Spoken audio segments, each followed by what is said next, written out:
नमस्कार.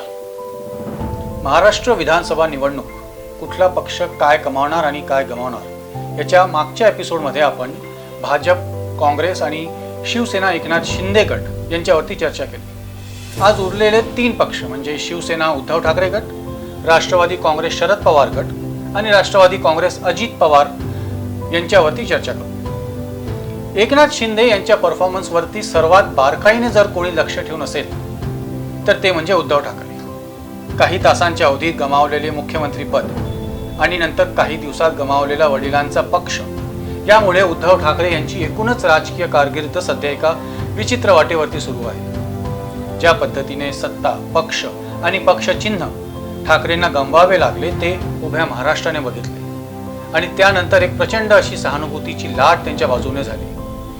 पण गेल्या लोकसभेत उद्धव ठाकरेंच्या पक्षाला ज्या पद्धतीचे यश मिळाले त्याचे विविध अर्थ काढण्यात येत आहेत. सोबत असलेली सहानुभूतीची लाट हव्या त्या प्रमाणामध्ये लोकसभेच्या निवडणुकीत परिवर्तित झाली नाही हे ठाकरे देखील मान्य करतील. कारण सर्वाधिक जागा लढवून देखील महाविकास आघाडीमध्ये ते पहिल्या स्थानावरती नव्हते आणि इतकंच नव्हे तर त्यांचा स्ट्राईक रेट देखील एकनाथ शिंदेंच्या पक्षाहून कमी होता हे शल्य अजूनही त्यांना बोचत आहे. भाजपची साथ सोडल्यामुळे उद्धव ठाकरे यांनी हिंदुत्व सोडले या भाजपकडून होणाऱ्या टीकेचा आतापर्यंत ठाकरेंनी त्यांच्या परीने सामना केला आणि उत्तर देखील दिले आहे. पण भाषणातून दिलेले उत्तर हे जोपर्यंत निवडणुकीच्या निकालाच्या निमित्ताने सिद्ध होत नाही तोपर्यंत उद्धव ठाकरे यांचे हिंदुत्वाच्या राजकारणातले स्थान हे नेहमीच संशयास्पद राहील आणि राजकीय भूमिकेपेक्षाही सध्या आपल्या पक्षाला पुन्हा एकदा राज्यातल्या राजकारणात अढळ अशा जागी नेणे हे सर्वात जिकिरीचे. लोकसभा निकाल आणि 54 पैकी केवळ 15-16 आमदार सोबत असल्याने जागा वाटपात काँग्रेस पुढे झुकावे लागले असल्याने उद्धव ठाकरे व्यथित आहेत आणि यात एकच जमेची बाजू ही की जर महाविकास आघाडीची सत्ता पुन्हा आली तर मुख्यमंत्री म्हणून पुन्हा आपण खुर्चीवर बसू ही शाश्वती सध्या तरी त्यांना असली तरी त्यासाठी किमान 50-55 जागा निवडून येणे आवश्यक. नाहीतर सत्ता येऊन देखील जर काँग्रेसने मुख्यमंत्रीपदी दावा केला तर ठाकरे यांच्या पुढे दुसरा पर्याय असणार नाही आणि चुकून जर सत्ता पुन्हा आली नाही तर असलेल्या पक्षाला देखील नंतर गळती लागेल आणि एकूणच राजकीय कारकीर्द धोक्यात येईल ही जाणीव त्यांना आहे आणि म्हणूनच ही निवडणूक उद्धव ठाकरे यांच्यासाठी त्यांच्या राजकीय प्रवासातली आजपर्यंतची सर्वात महत्त्वाची निवडणूक आहे. शरद पवार हे महाराष्ट्रातल्या राजकारणातले सर्वात ज्येष्ठ, अनुभवी आणि कुशल संघटक.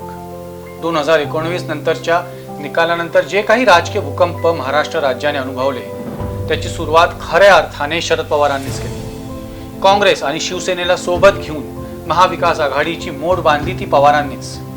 उद्धव ठाकरे यांना मुख्यमंत्री केले ते पवारांनीच आणि गेल्या वर्षी अजित पवार महायुतीमध्ये सामील झाल्यानंतर किंचितही न गडबडता अगदी खंबीरपणे आपल्या पक्षाचे नेतृत्व करत लोकसभा निवडणुकीत सर्वात जास्त स्ट्राईक रेट खासदार निवडून आणले ते देखील पवारांनीच. जागा वाटपा जिथे एकीकडे सर्वच पक्षात चढाओढ सुरू होती आणि मित्र पक्षांसोबत सर्व पक्ष वाद करण्यात गुंतले होते तिथेच शरद पवार यांनी मात्र शांतपणे आपल्याला हव्या तितक्या आणि हव्या त्या जागा स्वतःकडे खेचून आणल्या. 2 हातांच्या बोटावर मोजता येतील इतकेच आमदार सोबत असताना देखील 85हून अधिक जागा त्यांचा पक्ष लढवित आहे. उद्धव ठाकरे प्रमाणेच आपला पक्ष आणि चिन्ह गमावल्यानंतरही शरद पवार यांनी ज्या पद्धतीने या निवडणुकीत आतापर्यंत परिपक्वता दाखवली आहे त्याला तोड नाही.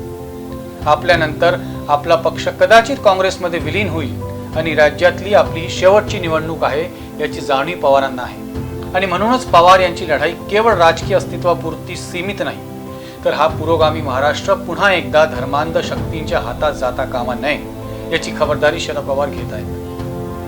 पण या सर्व पक्षांपेक्षा कठीण परिस्थिती जर कोणाची असेल तर ती आहे अजित पवार यांची. ज्या नेत्याने आजपर्यंत सर्व काही दिले त्याच्याशी दगाफटका करून त्या नेत्याने उभा केलेला पक्ष तोडला हा राग समस्त मराठी माणसाच्या मनात आहे हे अजित पवार जाणून आहेत आणि त्याच सोबतच ज्या कुठल्या कारणांमुळे अजित पवार महायुतीमध्ये सामील झाले ते देखील पूर्ण राज्य जाणून आहे.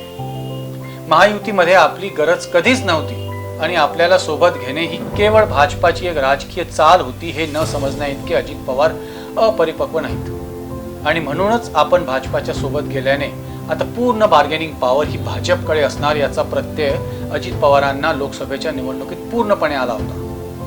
राज्यात केवळ 1 खासदार निवडून आल्यामुळे अजित पवारांची ताकद उघडी पडली होती आणि म्हणूनच यावेळी जागा वाटपाच्या वेळी स्वतःकडे 40हून अधिक आमदार असताना त्यांच्या पक्षाला केवळ 53 जागा वाटपात हाती आल्या आणि इथे देखील बऱ्याच जागी भाजप आणि शिंदे गटाने मागल्या दाराने आपले बंडखोर उभे केले आहेत, ज्याचा फटका निश्चितच अजित पवार यांना बसणार। त्याचबरोबर जर भाजप आणि शिंदे गट हे कदाचित आपल्या मदतीशिवाय उद्या सरकार स्थापन करू शकतात ही भीती त्यांना भेडसावतच आहे आणि तसं झालं तर आपले निवडून आलेले अधिकांश आमदार आपल्या सोबत देखील तेच करतील जे आपण शरद पवारांसोबत केले आणि कदाचित आपला पक्ष भाजपमध्ये विलीन करतील ही पुरेपूर शक्यता आहे, ही जाणीव देखील त्यांना आहे। आणि लोकसभेचे निकाल लक्षात घेता अजित पवार यांचे जास्तीत जास्त 15 ते 18 आमदार निवडून येऊ शकतात अशी परिस्थिती आज तरी आहे आणि जर असं झालं तर अजित पवारांची राजकीय कारकीर्द पूर्णपणे संपून जाईल। त्यामुळे कुठल्याही दुसऱ्या पक्षांपेक्षा अजित पवारांच्या पक्षासाठी ही निवडणूक खऱ्या अर्थाने अस्तित्वाची आहे। 23 तारखेला जो काही निकाल लागेल तो लागेलच आणि तेव्हाच या सर्व पक्षांनी काय कमावले आणि काय गमावले हे दिसून येईलच। तोपर्यंत आपण वाट बघूया। नमस्कार।